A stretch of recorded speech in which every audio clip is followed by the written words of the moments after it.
Сәлем достар, бүгін біз өте дәмді, ауызға салсаң еріп кететін, өте оп-оңай дайындалатын печенье дайындаймыз. Ең алдымен ыдысқа бөлме температурасында тұрған жұп-жұмсақ сары майды, қант ұнтағын салып, жақсылап 5 минуттай тоқтамай миксерлейміз.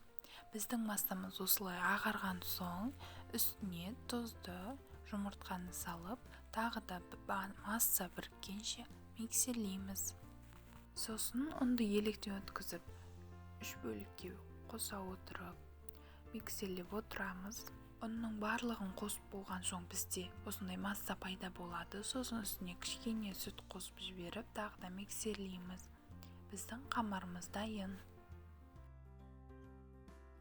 Енді қамырымызды кондитерский мешокқа саламыз. Печеньеге әртүрлі гүлді насадка қолдана беруімізге болады.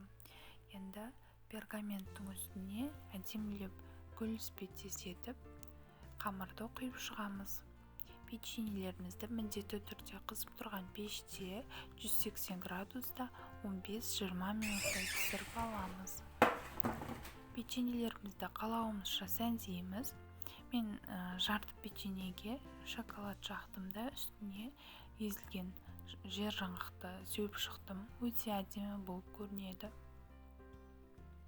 Бұл печеньелерді міндетті түрде жасап көріңіздер. Өте жұмсақ, қытырлақ болып шығады. Міндетті түрде дайындап, дәмін көріңіздер. Сіздермен болған Раушан.